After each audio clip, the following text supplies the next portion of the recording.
ፈኪያ ምን አለች መሰላችሁ? በቲክቶክ ብቅ ብላለች። ለፍቅር ዝቅ ማለት ያሰድባሉ። ለፍቅር ዝቅ ማለት ያሰድባሉ። ለፍቅር ዝቅ ማለት ያዋርዳሉ። እኔ አፍቅሬው እንጂ እንደዚህ የሆንኩት ሌላ ምን ሆንኩኝ ብላለች። በዚህ ነገር እስኪ አንድ ነገር ለህቴ አድርሱልኝና ምክር ልስጣት ማለት ነው። ፈኪዬ አንድ ነገር እንዲህ እህትነት ልምከርሽ። እኔ አንቺን ከፍ ዝቅ የማረግበት መብትም የለኝም፣ ላረግሽም አልችልም፣ ምንም አልልሽም።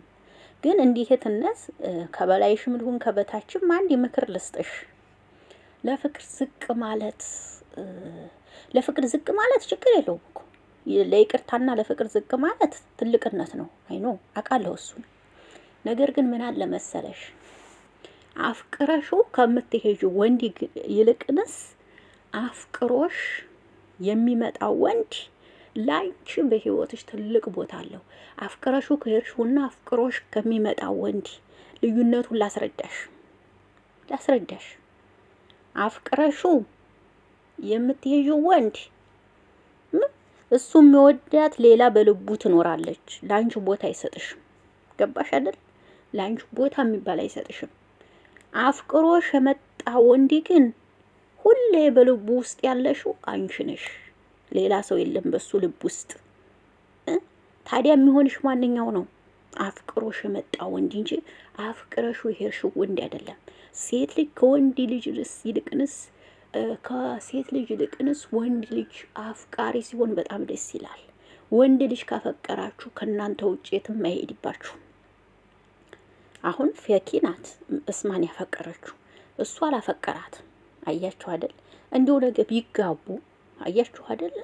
እኔ አይደለሁም እኮ ለምነሽ መጣሽው እኮ አንቺ ነሽ ነው የሚላት። ሰላም እንዴት ናችሁ? ደህና ናችሁ ወይ? አለሁላችሁ። አይን አለም ነኝ። አሁንም በአዲስ ቪዲዮ መጥቻለሁ። እንግዲህ ፈኪ በቲክቶክ ማፍቀር ኃጢአት ነው ወይ? ማፍቀር ለፍቅር ዝቅ ማለት ውርዴት ነው ወይ ብላለች። በዛ ነገር አንድ ነገር ልላት ነው የመጣሁት።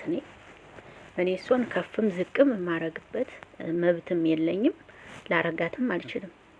ማንኛውም እሷን ከፍ ዝቅ የማረገው ግን አንዲ ምክር ልሰጣት ነው። አፍቅረሹ ከምትሄጁ ወንድ ልቅንስ አፍቅሮሽ የመጣ ወንድ ይበልጣል። ፈኪዬ እውነቱን ነው የምነግርሽና ብዙ ሰው ሰርቦሻል። በስማ በጣም ተሰርበሻል። ትናንትና የምሬ ነው የምልሽ። መልክ ምን ይሰራል ለካ ነው ሁሉም ሰው እያለ ያለው። ለካ መልክ ምን ይሰራል።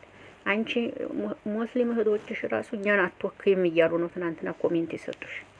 አንቺ እኛን አትወክይም ብለውሻል ማለት ነው። ይሄ ብቻ ለራሱ ላንቺ ሞት ነው። ገባሽ አይደል? ይሄ ራሱ ላንቺ ሞት ነው። የምሬ ነው የምልሽ። እና አሁን ለምን እንደዚህ አሉኝ ብለሽ ጭራሽ ደግሞ መተሽ ይሄን ማለት የለብሽም እኮ። በጣም አጥፍተሻል። ጥፋተኛ እኮ ነሽ። ጥፋትሽን ደግሞ ማመን አለብሽ እንጂ እንዴት ይባላለሁ ለፍቅር ዝቅ ማለት ውርዴት ነው ወይ ብለሽ ጭራሽ መተሽ ደግሞ ይሄ ያወጣሽ እህቶች ናቸው የመከሩሽ። ይቅርብሽ አሉሽ። እሱ ራሱ ኮስተር ብሎ እኮ ነው የሚወራሽ። ኮስተር ብሎ በፊት እንኳን ፊት ለፊት እንኳን ሙሉ ፊትሽን እንኳን ዙሮ አላየሽም እኮ ማርያም። ታዲያ እንደዚህ ያለን ሰው እንዴት ላፍቅር ትያለሽ? ለምን ባፍንጫሽ አይወጣም? ለምን አይቀርብሽም? የወንድ ጥማት አለብሽ እንዴ የኔ ቆንጆ? የወንድ ጥማት አለብሽ? አስመሰልሽው እኮ የወንድ ጥማት ያለብሽ ነው ያስመሰልሽው እንዴ። ቁንጅናሽ እንደም በስነ ስርዓት አትዩ ማርያምን። የምሬ ነው። ለምን ራስሽን አታስከብሪም? እንዴ ያለ እህቶችሽ ተናግረውሻል። እኛን አትወክይም ነው ያሉሽ። ገባሽ? ለስራ ከሆነ መስሩ። ለስራም እንኳን ቢሆን አንቺንም በማይነካ መልኩ መሆን አለበት። ለስራም እንኳን ቢሆን እንደዚህ የምትሆኑት አንቺን በማይነካ መልኩ መሆን አለበት። ያንቺ ክብር ዝቅ እያደረግሽ ይሄም ስራ ከሆነ ይደብራል የእውነት ለመናገር። እና እንግዲህ ዛሬ ደግሞ በሷ ቤት ቪዲዮ ይለቀቃል ይመስለኛል። እስኪ ደግሞ ምናይ ይሆናል መቼም መጨረሻው ወይ በሷ ቤት ወይ በኢክራም ቤት ወይ በሱ ቤት ይለቀቃል ብዬ አስባለሁ ቪዲዮ። እስኪ አብረን ምናይ ይሆናል እንግዲህ ነው አይደል የሚባለው? አብረን እናያለን እንግዲህ እናያለን። ፈኪያማ ዘንድሮ አተራመሻቸው እኮ አሰለፍሻቸው፣ ወንዶቹን አሰለፍሻቸው።